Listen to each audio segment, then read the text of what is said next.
You know, Billy Joel might have said it's just a fantasy, but to me, it's the real thing. I mean, it's coming up in a couple of weeks, man. It's our fantasy drafts for all of our leagues, and including our Champs League, which is the in-person draft. It's a real thing. Finishing in the bottom three, that's a real thing. Winning the league, getting your name on that trophy, that's a real thing. So I don't know that I'd agree with Billy Joel on that song. But let's talk some fantasy football. We do it live every single Friday right here at MC Show Digital. Today's broadcast brought to you by our friends at Cam's Pizzeria, where it is always love at first slice. And we'll hear a little bit more about our friends at Cam's in just a little bit. But let's bring in our fantasy insider. We talk to him every single week from RotoWire.com. The one, the only Joseph Bartel. Hello, Joe. How are you? Oh, good morning, gentlemen. How are you guys doing today? Doing well, man. I must admit, I'm a little behind in my fantasy prep. I've had a lot of things going on in my life. Unlike you or Brian Drake or probably this guy in the middle, I'm probably at the most deficit. So I'll be in a hunker down situation here for the next week or so to try to get my little draft charts together and a strategy of some sort. But I did want to spend some time with you today, Joe, just talking about draft strategies. I mean, I think it's really important that not only that you create a board, I mean, and you can get them from, RotoWire, you can get them from Yahoo, you can get them from all the fantasy sites that are out there. But it's not really just about having a board. I think it's a lot more about having a strategy. So let's just start there. How do people create strategies? How do you think about strategies when you approach a draft? This is a great question. I think it's been one of the things that I've focused on over the course of this year, that if Joe Bartel was going to be one thing attached to the fantasy industry, it's that I love the strategy conversation itself, and specifically the draft order, picking your spots, but more importantly, what you do at those certain things. And I think this year, it's different than past years where the ADP really is dictating, I believe, how people are going to go. If we enter with the expectation, I've talked about this before, there's somewhere in the range of 16 first-round picks. There's no bad pick in the first round. You would typically want to have a back end of the first-round selection because you can get one of those two guys. At pick number 4, I will probably take a receiver. I would imagine that's going to be the case. I don't think 1 through 3 will really change things. I'll take a receiver because more than likely, from an ADP perspective, there are going to be running backs that I like coming back more so than receivers coming back. So if I want to split my roster 1-on-1, like I typically choose to do, you take a receiver first, even if I think Bijan Robinson scores more than CeeDee Lamb or something like that, or Jahmyr Gibbs scores more than CeeDee Lamb. It's more about what I want my roster build to look like. So I think it's really, really important to make sure you're practicing with all sort of sequences and scenarios, but also look at the league place that you're drafting on, so whether it be Yahoo for us or ESPN or NFFC or My Fantasy League or Sleeper, and see what their ADP is, because sometimes you'll see places that prioritize rookies higher.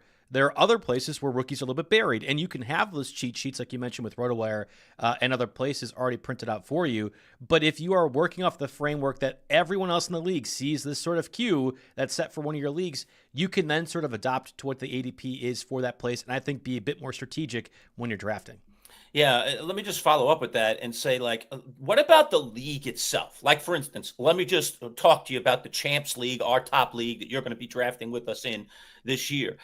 We know from just last year's draft, and Joe, I go back, as you know, since the inception of this league, it tends to be a league, and I think this is a generalization, but I think it's very accurate, where running backs come off the board early. And we saw it big time in last year's draft. We got to the 4th or 5th round, and you were talking about guys that were way down the draft chart, the 6th round, 7th round. You're thinking, I could scrap up myself a backup running back. Yeah, forget about it. I mean, there wasn't a lot there. I was amazed at how quickly running backs were disappearing. So should you adjust your strategy based on the tendencies of your league, if indeed you think you know what the tendencies are? Absolutely. I think that's the last part that you mentioned, which is key.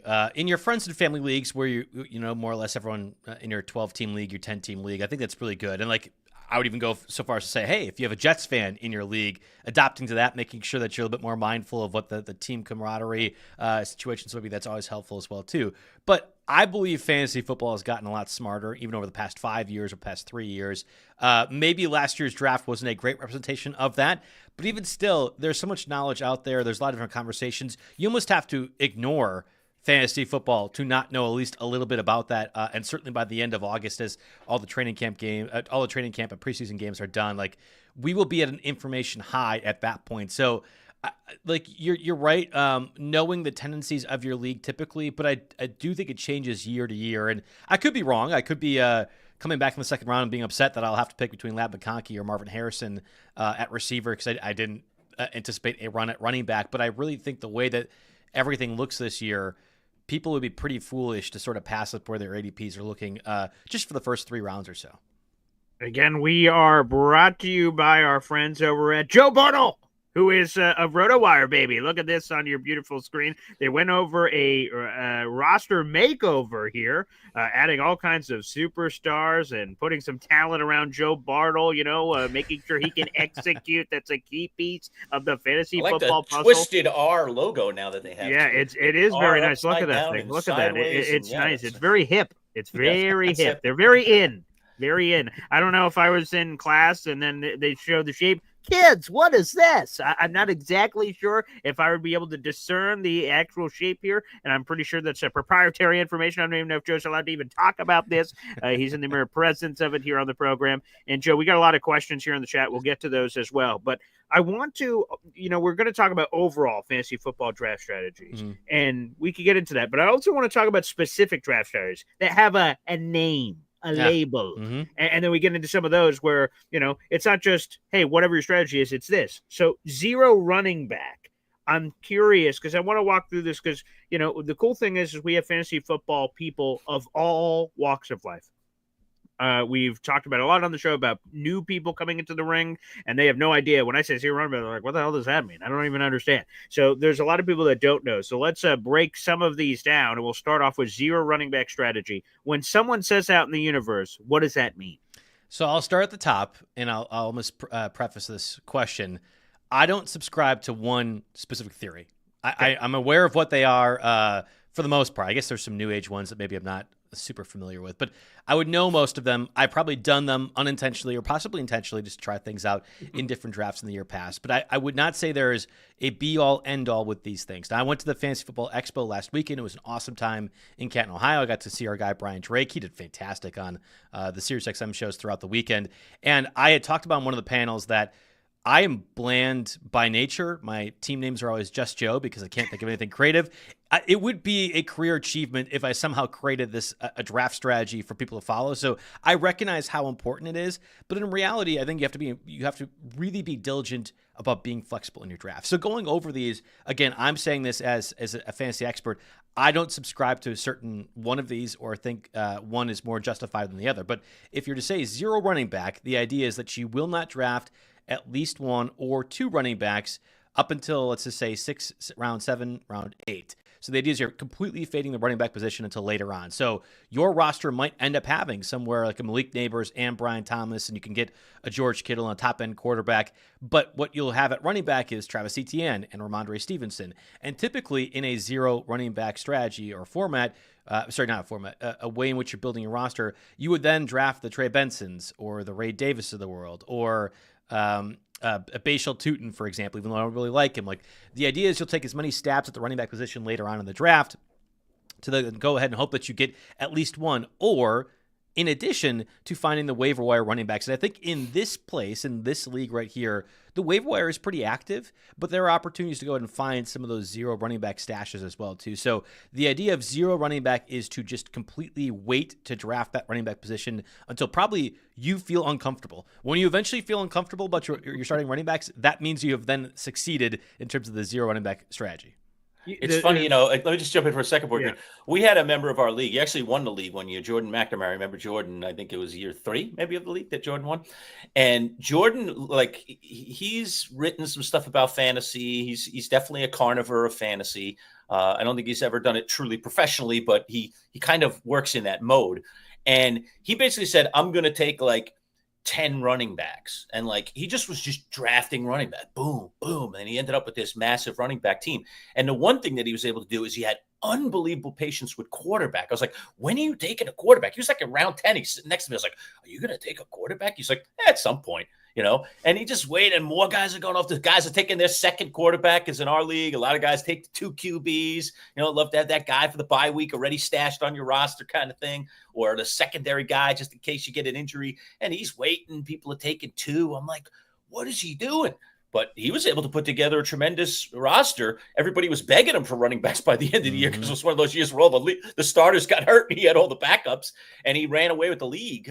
So patience, is that a virtue in a draft? Oh, absolutely. I think that's probably the two biggest ones. So if you enter with a strategy, whether it be Boy Green's zero running back or hero running back, or you're loading up on trade assets, like I'm sure Jamie might choose to do at some point just to troll all of us, as long as you can be flexible with that, but also maintain whatever your strategy is throughout the draft. And like, I think of it as a round to round. I mean, we talk about football on the show, like football all the time.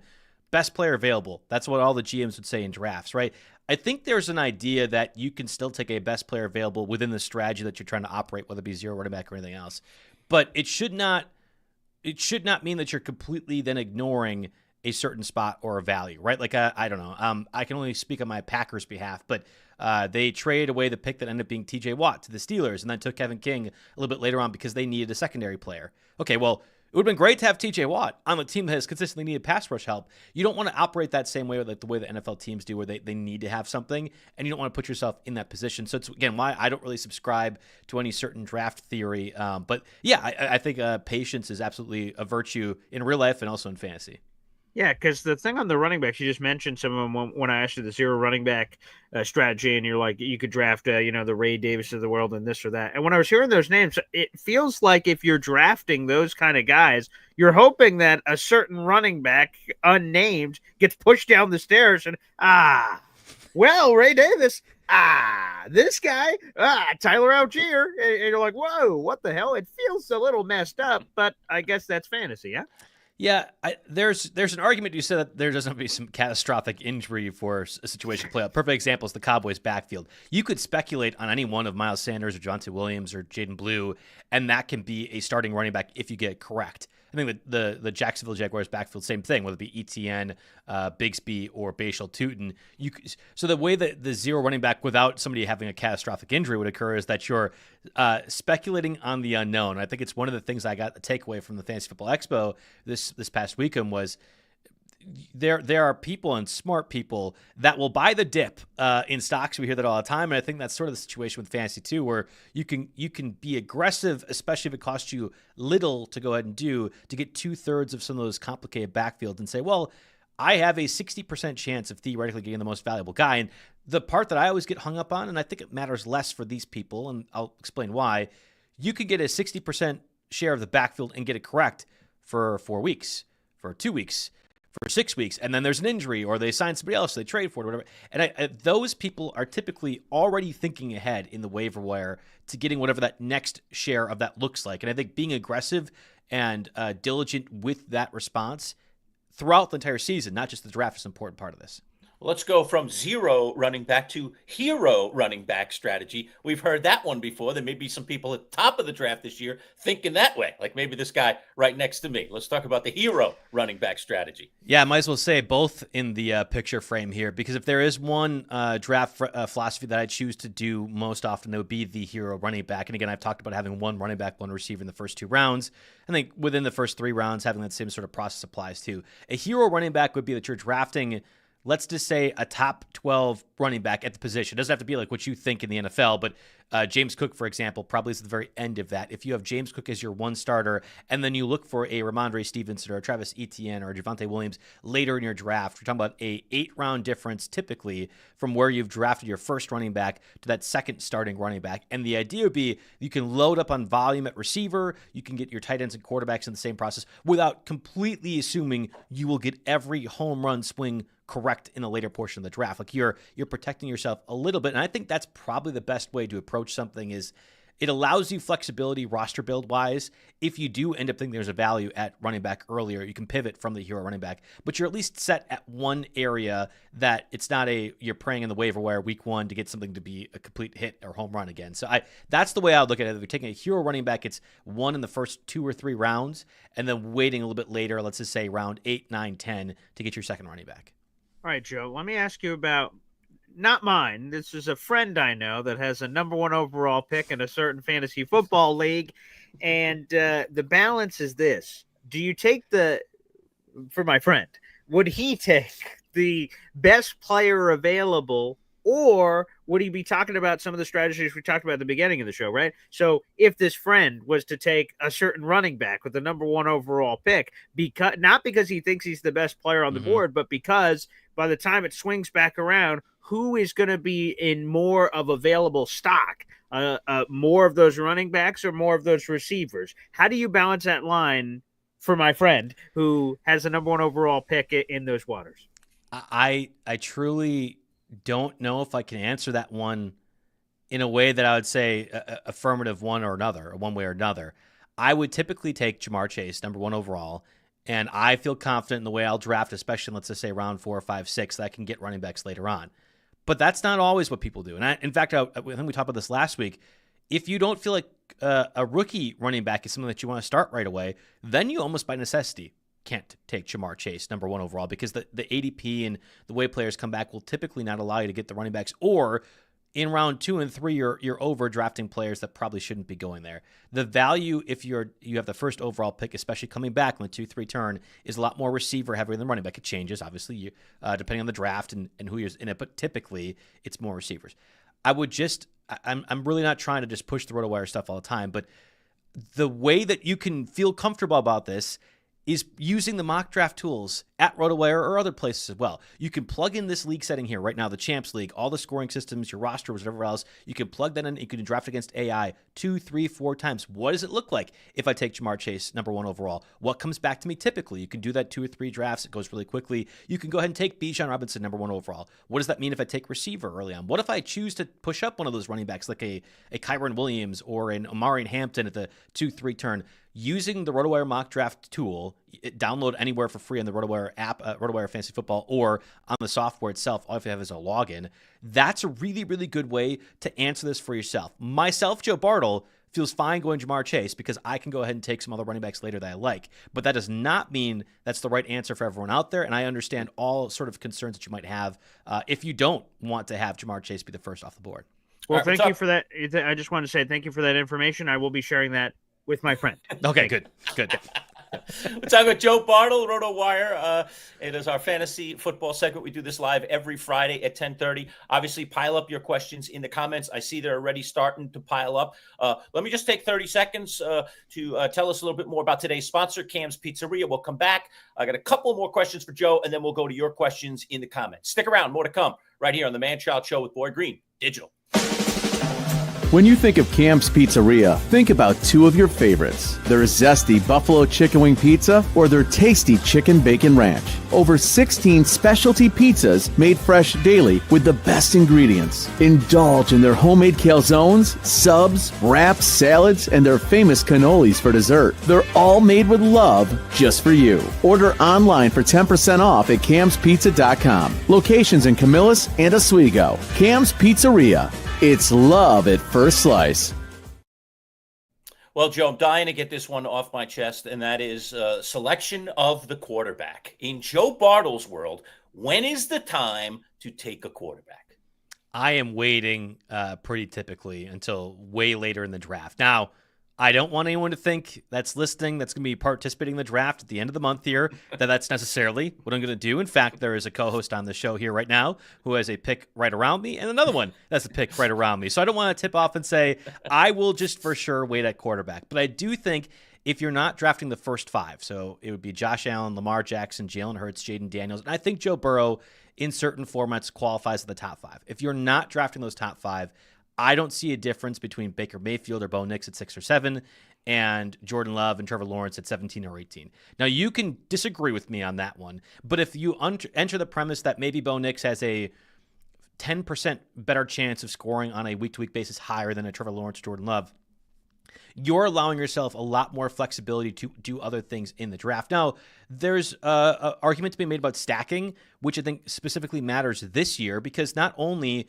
is our guy Boy Green, or Boy Green's friend at number 1 overall pick, have a chance to do Ja'Marr Chase, T. Higgins, Joe Burrow as a stack, but later in the draft, it's really easy to accomplish a Brian Thomas, Travis Hunter, Trevor Lawrence stack as well, too. And I don't necessarily subscribe to the idea that stacking in redraft is what you want to do. But if you are interested, and that's a very popular thing as well, we're talking about zero running back and hero running backs earlier, stacking overall is a certainly popular thing.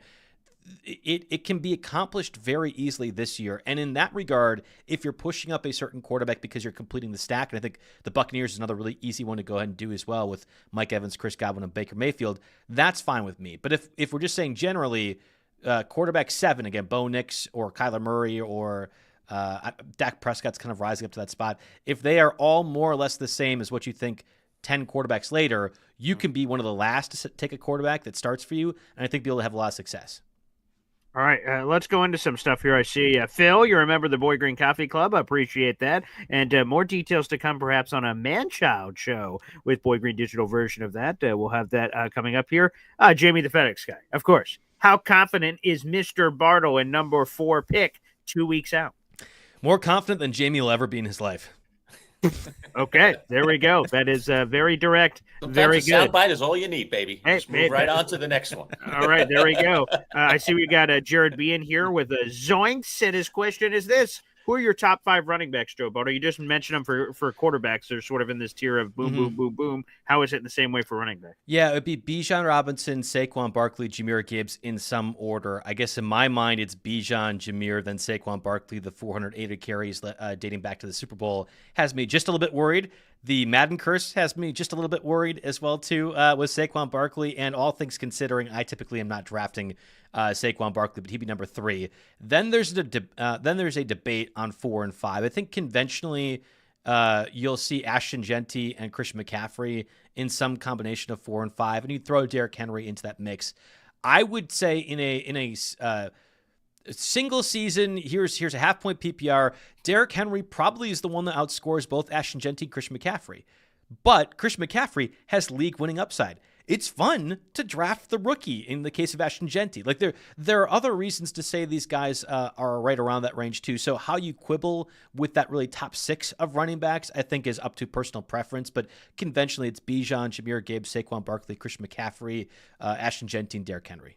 Why is it, Joe, that we like the shiny new toys in fantasy? I must admit, I'm a sucker too. It's just like, oh, this Omarion Hampton just climbing up draft boards. Nobody really knows what he's going to be like as a pro. We've seen him in some practices and some preseason games, for crying out loud. We don't ultimately know what Genty's going to be as a pro. I mean, he's a top pick. We expect him to be good, but is he going to be like Saquon was in his rookie year? So what is it about the shiny new object, and do you fall prey to that as well? Yeah, Don Herr in the chat saying rookie Hampton is a sleeper. Being drafted in the 3rd round is not a sleeper, Don. Yeah. Sorry, that's all right. But they haven't hurt you. I mean, truthfully, that's the answer, right? That the rookies haven't hurt you, that there's an allure of promise. I always reference the Family Guy thing where they're debating between getting this mystery box or a brand new boat. And Peter goes, wow, I mean, this mystery box could be anything. It could be a boat when they had the chance to win the boat there. And I do think that's a little bit of Ashton Genty and Derrick Henry. Derrick Henry, of course, is 32 or 31 years old, going to be 32 at the end of the season. Like, there's age-related questions. But, yeah, we do fall prey to that a little bit. They haven't hurt you yet. There isn't any negative consequence with these players. And falling prey isn't the right word. Like, I try to think of it logically. I don't know a scenario in which Ashton Genty doesn't have the most volume among all running backs in the NFL this year. It's not Raheem Mostert. It's not going to be a passing game that's super successful. And if it is, Genty's going to be involved in that capacity. Omarion Hampton, same sort of way, although I think if Najee Harris comes back or Raheem Sanders or Hassan Haskins, the Chargers will always need, Greg Roman will always use a utility of that backfield. So it's a little bit less. But yeah, I think the answer is they haven't hurt you. And I think therefore you're attracted more to that premise. All right, let's go to another one here, and I see this one. This question for me, when is the Quad Cities League drafting and the order? Well, we're 10 days away, believe it or not. Lerch mentioned this beginning of the show. We're all coming up specifically for our draft seasons, which are going to be right before the regular season, and our Quad Cities draft is 10 days from today. Believe it or not, is Monday, August 25th at 7 o'clock at night, and we'll be doing the draft order here very soon. All the other draft orders went through, but here's just the fact of the matter, Batcha. When you're in the dumpy bottom league, okay, you sort of get forgotten about it. Like, did that draft order even happen? All right, I guess we'll throw that together. When you rise up the ranks, you get more perks, okay? Draft orders in a higher, light, an upper echelon, an upper crust. So you have to wait your turn patiently. That should be coming over the coming days. Yeah, betcha. Paul was asking me this morning, so do you want to be part of the fantasy, the draft order reveal for the Quad Cities League? I said, no, I'm not in the league. No, Yeah. you deal with that. It's our league down there. You deal with those people, Yeah, so the great unwashed, as we call them. Yeah, let's go. Well, speaking of Batchel, let's go to another question from him. He's curious about Aaron Jones stock, and I want to add to Batchel's question here too, because we talk about handcuffs all the time. A weird move. Like, I just thought it was weird. Like, man, why would the 49ers just eject this guy? He seemed pretty good and good insurance. Jordan Mason, who filled in for the 49ers last year, and I remember week 1 it was 49ers Jets, and then Adam Schefter's like, Christian McCaffrey's not playing the game. Some guy named Jordan Mason. I'm like, who the hell is this guy? That's going to be great. And Jordan Mason ran for 150 yards against the Jets a week when we lost by multiple scores. So, what's the stock here on Aaron Jones? And also sort of carrying it over to what's the lurking Jordan Mason in the bushes? Yeah, fascinating question, because if we were to say 0 running back, if you're choosing to wait to draft one, Aaron Jones might be one of the last of the starter running backs, or at least the guys that you consider in that same range. And I'll say let's go round 6 or 7 or even 7 or 8, depending on different leagues. I don't think this one, but Aaron Jones will be one of the last ones drafted. And there's pros and cons. If we think Kevin O'Connell is this wizard that I do believe he is, an offensive coordinator, you could have reservations about J.J. McCarthy. But Kevin O'Connell made Sam Darnold a thing last year, and I think can make a thing happen as well with McCarthy, who the organization, and I think by default KOC, handpicked as well. So there might be warts about J.J. McCarthy's game. I certainly had some concerns about him coming out of Michigan, but if we think Kevin O'Connell is this good, and he proved it last year, then by default he is going to make that offense flow. If it's flowing, Aaron Jones is not just a pass catcher, but probably the most explosive player, or one of, alongside Jefferson and Jordan Addison on that team, and Addison's going to miss the first 3 games due to that suspension. So Aaron Jones on paper is a really good running back and used in a way in which the offense wants him to. I cannot shake towards the end of last year in particular, when it was Cam Akers, who probably doesn't make the roster this year for the Saints, that was getting carries over theoretically a healthy Aaron Jones. I don't know if it was the Vikings holding back punches with Aaron Jones, if there's postseason aspirations to use Aaron Jones more. Like, Aaron Jones is on a 1-year, $6 million contract. Theoretically, this would be like when the Cowboys just ran DeMarco Murray into the ground and let him sign to the Eagles. Like, you shouldn't be trying to withstand the punches or blows with your running back. You'd want to use him. So it's clear that the Kevin O'Connell offense wants a between the tackles ball carrier and values that. I think by giving up a 5th-round pick for Jordan Mason, Niners, from that perspective, it was an undrafted free agent. So if this is just a trade for trade thing in Dynasty, you win every time, right? You got a 5th-round pick out of UDFA. I don't know if it's Jordan Mason that ends up with more carries than Aaron Jones, or if it's more that by the end of the season, the two have such a split of the 50% touches that it makes it really hard to confidently use and roster either one. And in the event that Aaron Jones does get injured, and he does often, Jordan Mason then becomes a far more relevant guy, kind of like Trey Benson for James Conner or Ray Davis for James Cook. So I think Jordan Mason's being drafted a little bit higher because he has a more established role, even if Aaron Jones is healthy. But you're right. I mean, if I'm drafting one of the two, it probably is Jordan Mason, because I think there's a bit more of the upswing happening. Hey, Joe, I just wanted to, before, just a quick pause on the questions, just because you brought him up and I want to get to it. So we have Jordan Addison, who you just mentioned, just got suspended. He's missing the first 3 weeks of the season. Hey, you do the crime, got to pay the time. Rashee Rice, his date is coming up later. So September, late September. Yeah, you're right. It's late September.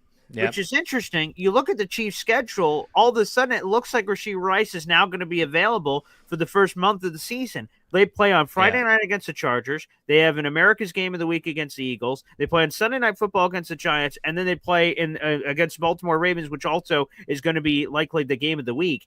That's interesting. The Chiefs and the NFL partners seems to have benefited from this interesting selection date for when Rashee Rice is getting, because everyone else just gets their punishment right at the beginning of the season. Rashee Rice isn't by the same token. A lot of people are saying Chiefs conspiracy theories, and the NFL is no longer hiding their, helping out the Chiefs in what is a tough part of their schedule and a lot of primetime games. Interesting. Yeah, no, I agree with you. I've already had that conspiracy talk with all the baloney calls that Mahomes seems to get from the refs week to week. So I'm with you on that.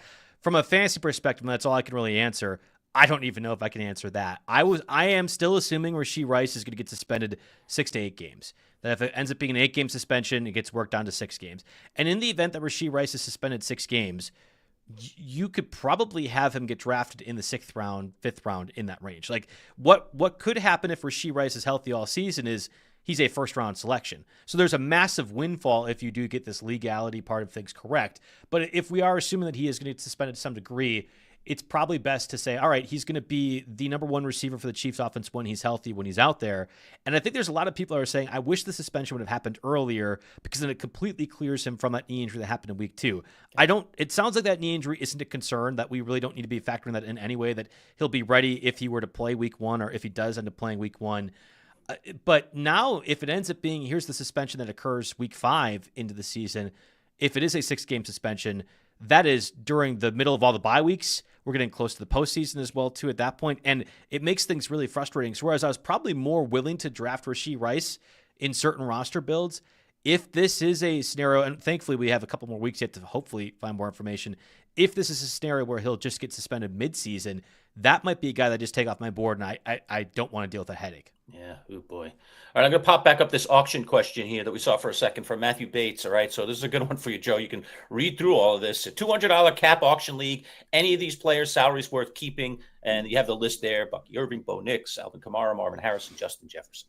Yeah. So I'm looking at this right now. Bucky Irving for sure at $6 is absolutely $6. That's very reasonable. I would say Bo Nix at 12, I would assume is not a keep, but there might be inflation parts of it. So probably the better answer would be look to what your league has for a Baker Mayfield, even like a Drake May, like a Caleb Williams as well too. And if those guys are all around, let's just say $8, $10, maybe it makes sense to keep Bo Nix as well too at 12. But all things considering, if this is just a redraft we start up today, Bo Nix is probably more like a $4 or $5 guy. So to assume that doesn't matter. Marvin Harrison, absolute jettison, and get rid of that right now. Kamara's tough at 27. I think that's a totally fine spot for running back too. And if you see a bunch of other running backs already being kept, and there will then just by default be less out there, Kamara might get pushed up where it makes sense to go ahead and keep him. I don't know what to do on Jefferson at 52. That feels like a totally fine price, and especially one that I'd be comfortable paying, but I don't always like in the auction or salary cap formats to enter saying, well, I only have half my budget, right? If it's a $200 budget and you're giving up $50 and here's $6 for Baker or Bucky and $12 for Bo Nix, like it makes it a little bit tricky for me to be able to actually be aggressive in the draft. So the Jefferson one I'd probably say is, without looking at the rest of the options out there, probably one I'd throw back into the pool. All right. Matt from Auburn, thank you very much for that question. All right. Final one, if you have one, Boy Green. You want to pull something out of the comments? You want to throw one more thing at Joe? Yeah, let me see. I mean, I have questions and can interrogate Joe for the rest of his life, and he'll never escape. But no, I'll try to do this for the fans to get another one in here. Ricky Omarion Hampton, again, not sleeping very well. Let's go to this one on Jared B. Christian McCaffrey, where does he go this year? Because, and we've talked about this a few times, healthy, Christian McCaffrey is in contention for the number 1 overall pick. But after last year, you talked about, this player hasn't hurt me yet. Christian McCaffrey has hurt a lot of people. So where does he go? What's the range? Yeah, more importantly, I think Kyle Shanahan and John Lynch, the head coach GM duo of the Niners, have hurt me a lot. And this is as a fantasy expert who has had to deal with the Christian McCaffrey stuff and other Niner injuries for the course of my 10 years at RotoWire. Like, there are some organizations that are really, really frustrating. Not even if we trust them to be like honest about talent evaluation. Think about like Trey Sermon was a 3rd-round pick. We'll end up using a different running back instead over Trey Sermon. We just talked about Jordan Mason. They drafted Garendo in the 3rd round last year, and Mason ends up playing over him. Like, draft capital does not matter to this team. Being honest about injuries does not matter to this team. You cannot honestly tell me that the 49ers didn't recognize McCaffrey could be out for 10-plus weeks 2 weeks before the start of the season. But we didn't hear a peep of that. In fact, it was all like, oh, he'll be ready for week 1. Don't worry about it. Oh, yeah, well, he might be ready for week 2. It'll be fine. Oh, and now he's going to be out until November. Like, I don't want to be associated with those organizations if I can help it in the 1st round. So, yes, we can acknowledge that there's top 1 overall potential for Christian McCaffrey, and there is, and frankly, with all the injuries to the receivers, he has to be involved in that offense to a certain capacity. But what I don't want to be in is in business with teams that don't value me as the consumer of the product or whatever else. It's their job to win football games. I understand. It's also their job to be truthful. You can't tell me that the Jets really struggled because Jordan Mason was out there instead of McCaffrey. Like, that game planning or lack thereof did not hurt the Jets that bad. The Jets are bad anyway, Boy Green. Sorry. It has nothing to do with that they were being sneaky about Christian McCaffrey. So that kind of baloney, I have other words I'd say, but we'll say baloney here right now, is things that really bother me, and frankly is the reason I won't take Christian McCaffrey this year. All right, Joseph, we always appreciate your time, and we'll talk to you again next Friday. Have a good one, my friend. All right, sounds good. Thanks, guys, for having me on. All right, there he is. Joe Bartel giving us some love here, fantasy football-wise. Boy Green and I will hang around just for a couple more minutes and kind of debrief a little bit on this, have some discussions of our own. Let's just take another 30 seconds, say hello to our friends at camp. When you think of Camp's Pizzeria, think about two of your favorites. Their zesty buffalo chicken wing pizza or their tasty chicken bacon ranch. Over 16 specialty pizzas made fresh daily with the best ingredients. Indulge in their homemade calzones, subs, wraps, salads, and their famous cannolis for dessert. They're all made with love just for you. Order online for 10% off at camspizza.com. Locations in Camillus and Oswego. Camp's Pizzeria. It's love at first slice. Oh, it is getting to be around lunchtime, Boy Green. I'm starting to feel the hunger pangs of some Cams. I can imagine that in my mind's eye. And then those taste buds, they make fantastic pizza. They've been a long-time sponsor of us going all the way back to the radio days. So, again, appreciate all our sponsors. You see them up above Boy Green there, flashing every video that we do. Please, if you live anywhere in the central New York area, please definitely support our sponsors. It really makes a big difference to us to be able to be here and deliver this product to you every day. A couple of landmarks I wanted to mention here on the show today that we didn't get a chance to the other day. We've now passed 50,000 views, Boy Green, so very exciting. I think we're already at 51 and change, so we're just really, really moving very, very quickly right now, which is an awesome thing for us, but even more so is you are responsible for that. Everybody that's out there and watching right now or that watches this later today or tomorrow, thank you for supporting us, for being part of our little family. We will, when we get to a certain level, we'll open up a VIP kind of club, like Boy Green has his little coffee club on the morning show. We will create something. We've been talking a little bit about that. We're also working on a show open, which I think will really be something pretty cool that you folks will enjoy at the start of every program. So that's kind of in the pipe right now, trying to get that thing processed and done for you. So we'll see how long that takes, but probably not too much longer before we get to that. All right, debrief on Bartel. How you feeling, man? We're about 2 weeks away from our fantasy draft. We are 2 weeks away from our fantasy draft. Yes, today. Yeah, right. Live draft for the Champs League. Joe will be here, is flying in all the way from Wisconsin to be part of our draft. It's going to be at the lovely Smoky Bones in Clay. That'll be fabulous. I was up visiting the site the other day. They're all ready for us. So really, really beautiful about that. There'll be fantastic food and good times to be had by all of the participants. But we've got an interesting league, that Champs League. And you and I, unfortunately, because of doing this for years and years and years, we tend to have to be a little cagey, dare I say, in terms of who we love and who we hate and who would I not draft and who would I draft, because I'm giving information not only to you and you're giving it to me, but also to so many of our draft members that are regular viewers and regular listeners of our show. So give those guys a leg up, and that's never a good thing. Even though you're sitting at number one, you're still not ready to divulge your pick now, are you, Boy Green? Because I'm sitting at 3. I can't tell you who I'm going to get because I don't know who's going to be available. I got someone asked me the other day, how many different plans do you have? I said, well, that's pretty easy. I have 3 plans. Okay, I'm picking third. Yeah, so right. Plan A. Well, I didn't get that guy. All right. Plan B. I didn't get that guy. Well, guess what? If A and B are out, Plan C is in order. So, yes, 3 plans are how many plans I'm putting together for this year's draft. Well, I would just say this, that, well, I've known my pick now for the last month. I've known who my pick is, but I've done. It's one of those where I'm not going to be Dave Gettleman about it and turn off the phone and not listen to anybody. I'm not training it, but I am listening to conversations. I've got a stack of fantasy magazines over here. I listen to fantasy football podcasts, so I continue to marinate to make sure I have conviction in this decision because if I mess this up, it could kick me out of the league entirely. So I want to make sure that I do right by it. But I am fairly certain I know exactly who I'm picking. And by the way, I just want to give another shout out to Joe Bartel and RotoWire, great partners with us here, providing Joe on a week-to-week basis. So appreciate it and everything that they do. So I did want to give a shout out there. Year 8 with Joe that we've been doing. Oh my God, yeah. Radio days. And it's funny. It's the same thing as we'll have with Brett LaBelle. Any of our Survivor fans are in the audience, right? We reach out to Brett. He was supposed to be one of many people joining us.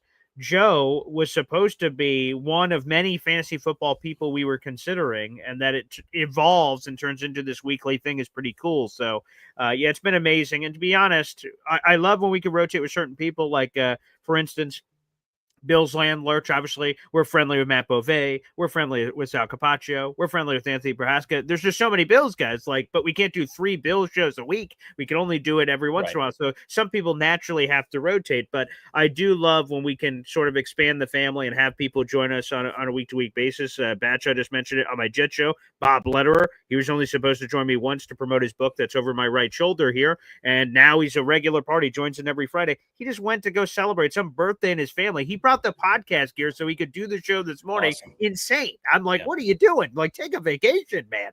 We would have been fine, but it's just how committed he is. But it shows you the community that's clearly being built here. And Lurch, I do want to give a shout out. I want to keep hitting refresh so I have the most up-to-date number. We are 79 subscribers away from 300, which is so cool. And we're just shooting up to 50,000. I'm looking at him. There he is. Yeah, for now, Lurch, make sure you take a few mental shots. Go. Come on, man. That's Tyrese. It's not staying there for much longer. It's not going to be that much longer. Yeah. But thanks to everybody who has been subscribing. And again, pass the word along to your friends, your relatives, or other people that you think would appreciate our content. Go ahead, Boy Green. Yeah. And no, I just want to say this, right? So we were talking about the Quad Cities thing. Well, there's new news on that. It is now official.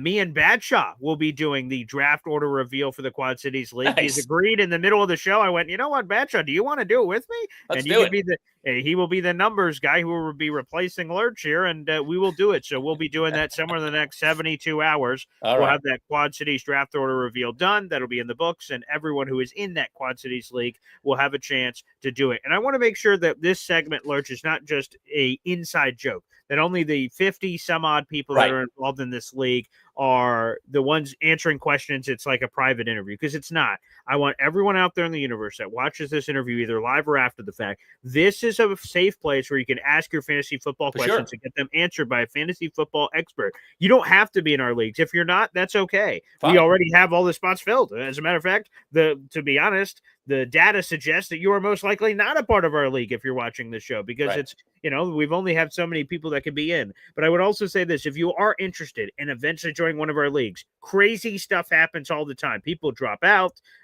All kinds of wild things happen in the fantasy football universe. If you want to be on basically, the speed dial, and you want to be there, reach out to me on any form of social media at BoyGreen25 and express your interest and say, hey, man, if something breaks a certain way, be on the waiting list.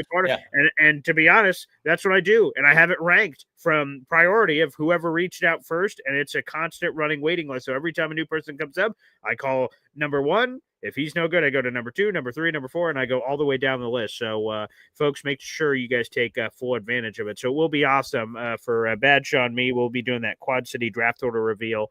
That'll be coming up over the next couple of days. All right. I love it. All right, man. Nice to see somebody else getting in the mix.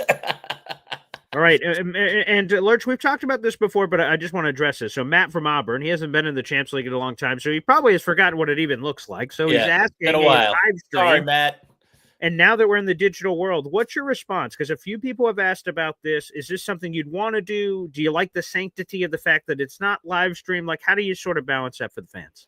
Yeah, that's a tricky one because, hey, we are in this new world where we really are so portable now. I mean, one of the things I've been raving to people who have, I've come across since I retired from radio, a little less than 2 months ago, so how's it going, man? How's the new show going? How's the digital thing going?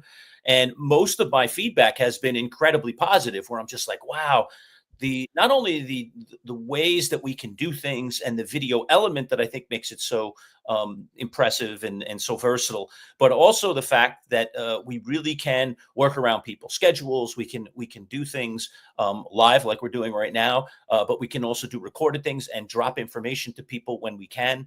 For instance, we were in a think tank yesterday, Boy Green and I, just to take you a little behind the scenes, remove the curtain here for a second. We were interviewing our Jets, Giants, and Bills guys yesterday, almost back to back with like 15 minutes in between, just bouncing from one to the next. So, you got to do some prep to get ready for something like that. And then as soon as we're done with it, quickly edit up those videos and get them out to you. As a matter of fact, we're dropping the last of those 3. We dropped 2 yesterday. And today, Ed Valentine, our Giants. 15 minutes ago, as a matter of fact, Lerch. I thought it was right. noon. Oh, no, it's noon. I lied. It's noon. You're right. 45 minutes from now, Ed Valentine, the full interview. Now, if you pay attention to our shorts and some of the other things that we put out on our channel, you'll know that I put out a little teaser short for Ed Valentine. I gave you a little nugget of something that Ed said.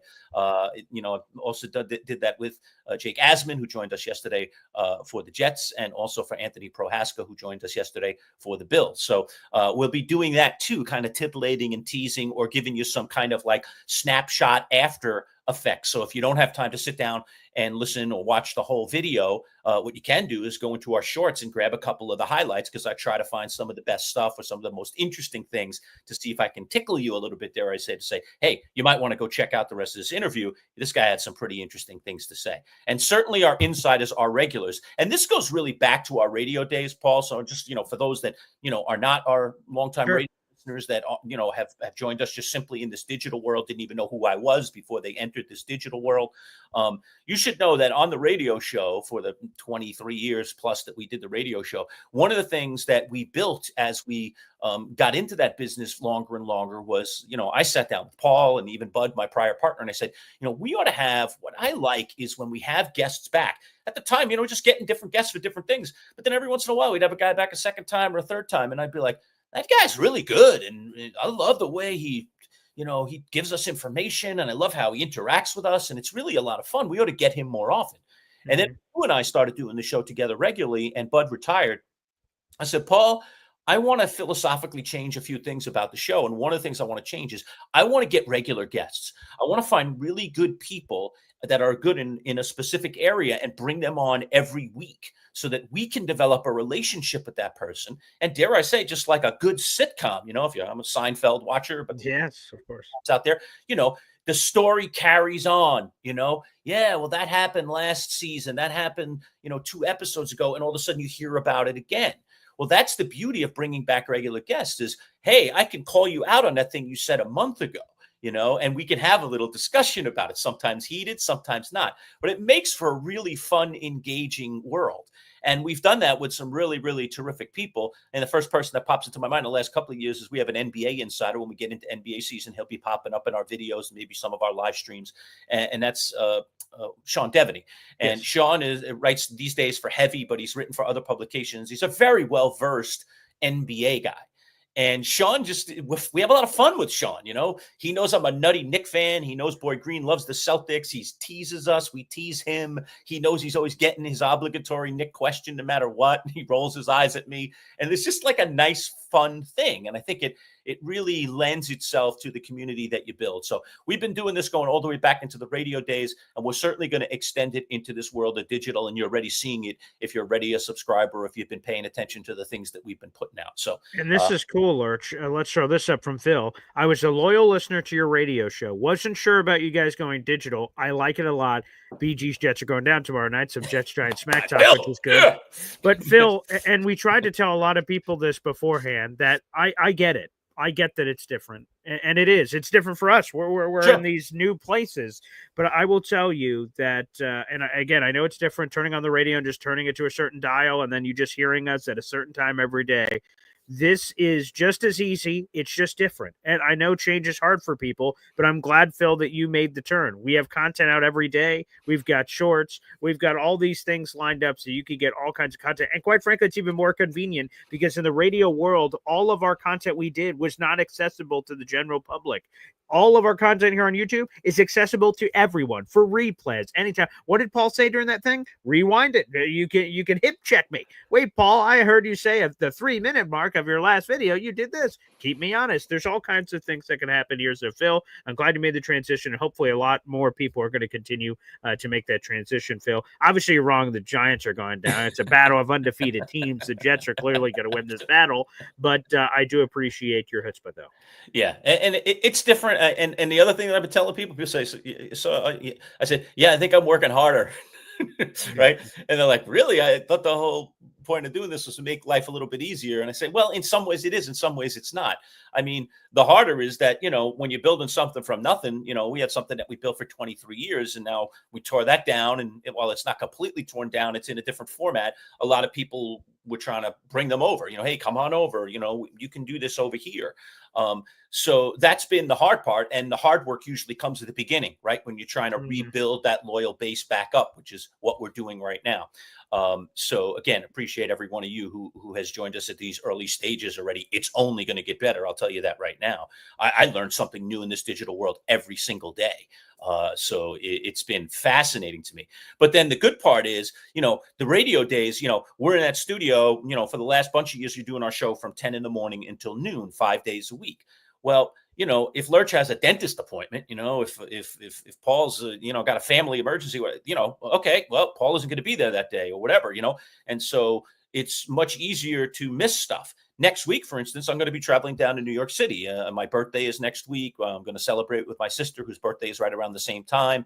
Going down to see my mom and my family one last time before I start my school schedule, because I'm also a college professor. So that starts to make me busy in a couple of weeks. So I want to get in kind of one last trip while things are a little bit easier for me to manage.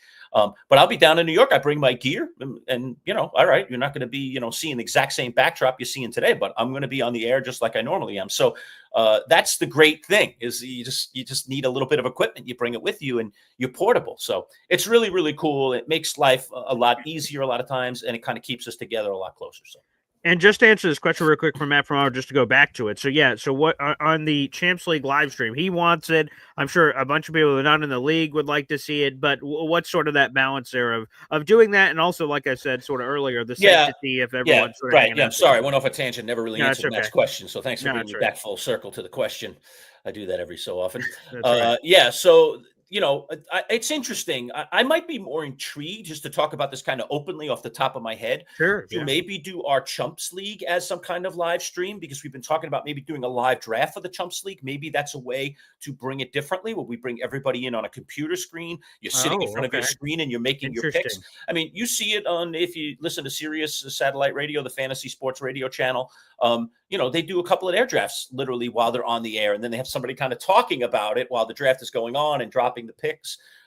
So could we do something like that on a live stream? For sure. I don't know that I'd be open right away to doing it in the Champs League, just because there is this kind of cool sanctity of, we're just in a room with a group of people who are just in that draft. Now, I can tell you this, by the way, though, and if you do live in central New York, or you want to make yourself a trip from somewhere nearby, you can come to our Champs League draft. Sure. It's at a public place. It's not like going to be behind closed doors. You could come over and have a few beers and watch the draft. And so Matt from Auburn, I know specifically here, he's a local guy. Come on down. It's an open event, and we always used to, when we're doing it on the radio side, encourage listeners to come.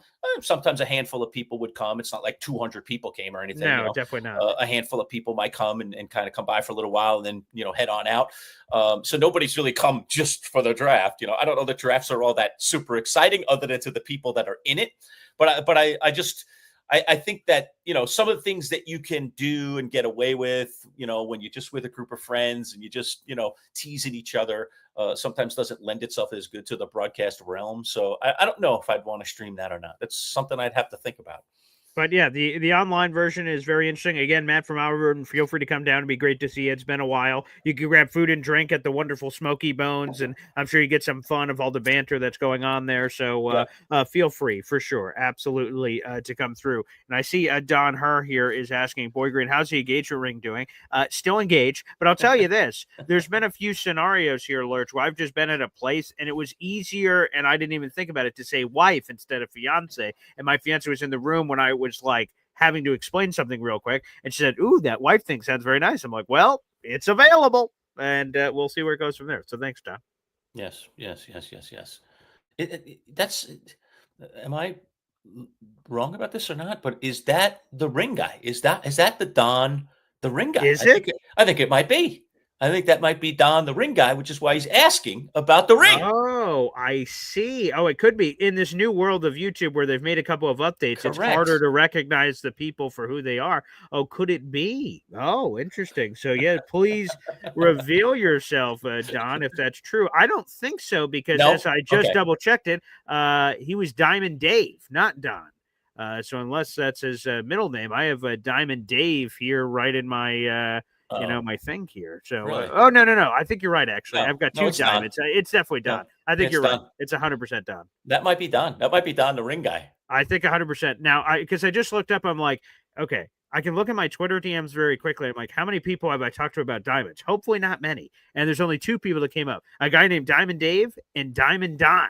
And that is Don. I can now see his picture because his avatar photo just come up. It doesn't come up on YouTube. So yes, Don. That is Don. That is Don. All right, so, Don. It's good to see you, man. It's been forever. Fantastic. Well, see you virtually anyway. So Don, it is him. He just confirmed it. So yes, it's me. There you go. Oh, Don. Yeah, sorry. Sorry, I didn't pick up on your last name right away. But then you put out that engagement thing, and I was like, I think that was Don's last name. Gosh, sometimes you don't hold on to a person's last name. You hold on to their first name. That's true. Right. And then again, like I said, on family, on YouTube, where it's just a avatar and a thing, it sort of throws me off. So Diamond, Don, it's great to have you back in here. I see you back in we haven't messaged in a long time on our social media apps, but it's still on the finger. She's still engaged. Again, I'm trying to break a world record for the longest engagement of all time. So, yes, that's the problem, Don. That's the problem right there. She loves the ring. The ring's still on her finger. He just hasn't done anything about it. And by the way, Don, I just hope you're healing up because the last time that it happened, you had a very not to put all your business out there in the universe, you had a very serious thing happen. So hopefully, Don, obviously you're commenting with us, so that's got to be good news. So I'm glad that you've healed up quick. But thank you for engaging. It's awesome. Yeah, and for people who don't know the backstory, because we haven't told anybody, what are these guys talking about? Very quickly, here's the backstory. Yeah. Don, who worked in the jewelry business forever, opened up his own little shop. He was a sponsor of our radio show for a period of time. And then I heard that Paul had kind of revealed to me that he was going to get engaged. And I said, boy, maybe Don could help with the ring. And as it turned out, Don actually sold Paul the ring. So the ring that is on his fiance's finger came from Don's shop.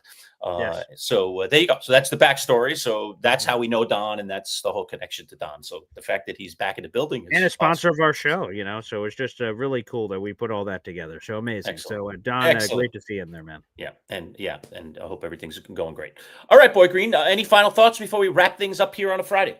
No, it's just good stuff from Joe. It's great to hear about different draft strategies. Again, the great thing about fantasy is you could prepare as much as you want or as little as you want, and then you could just enjoy the draft. Again, for me, I'm a freak. I try to eat and drink and consume as much fantasy football as possible. But at the end of the day, crazy stuff happens. And just because you prepare the most does not mean you have the best season. It does not guarantee that. So hopefully you guys take, and this is what I say, and this is with all due respect, this is not an insult to Joe. This should be everything in your life. I have a filter. I listen to everything Joe says, and then I pick out the things I agree with and the things I disagree with. I filter through. And I'm not saying everything Joe says you should take as gospel and just run to the bank with it. Take what you want to take. That's what the great thing is from these experts that join us on the show. If you like them, take that information. If you don't like this, don't take that. That's a cool thing about it. So, no, some great draft strategies talked about on the show today, and hopefully some of you guys can implement that respectively. Yeah, that's funny. That's what I was saying. I know you were on the road on Wednesday when I was doing the live show. You were kind of chipping in the comments, and I was saying, like fantasy advice is great, and Joe's a great resource. But even I don't take all of Joe's advice. I ask for it, and I process it, but then I make a decision as the GM of my team. What is it that I'm going to do? What's right for me at this point? What do I think is best for my team? So I always think it's good to seek advice. And frankly, I like to seek advice from several people before I make a decision. So, okay, Joe gives me this advice. I talk to another person that I trust. They give me this advice. Maybe there's agreement there. I go, maybe I should listen to those two people. That's kind of, some people there that have some weight and, gravitas, and maybe I should listen to that. But there are still times when I'm stubborn and I don't listen. And sometimes I rue that moment, and other times I celebrate that moment and go, yeah, I knew I was right. I knew those guys were wrong. So because you have to live and die by the team, man. That's correct. It's your team, right? I'm gonna just make this clear. There's gonna be people I pick that every fantasy expert on the planet said you should not take this guy, but I'm just like, yeah, I like him. I'm rooting for him, and I want him on the team, so I'm gonna take him. I'm the GM. I make those decisions, not the experts. The experts gave me information. I choose what to do with it. So 100% that's gonna happen. Well, you know me, Boy Green, and my whole thing too is just to just to own the things that decisions you make, the things that you own, and so I'm all down about that, and I just want to I want the team to be mine. So as you know, I kind of a purist. I have spoke for years. When Odell got in all that trouble post Giants, I was like, I want no part of this guy. Other guys get in trouble off the field sometimes. I'm like, no, thank you. I'll tell you right now. Okay, I'll put it out there. Rashee Rice will not be on my roster this year. Period. He will not be on my roster. It seems very complicated. I don't know how that's going to happen. It is complicated, but on top of the fact that it's complicated, I don't want him on my roster this year. Like, for obvious reasons. I understand. We got a thing going on, and he might miss games, and he's probably going to miss games. And when are those games going to come into play? That's not even in the blender for me because he's already got a line through my board.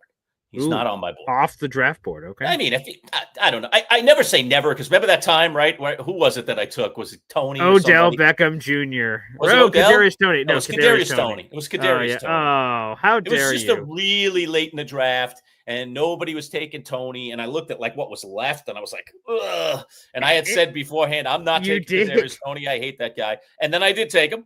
And you know what? I took him and I regretted it because he was awful. Week 1, it was an immediate. He fumbled and dropped passes and all kinds of horrific things, and then you cut him immediately. Yeah, but I'll never say never.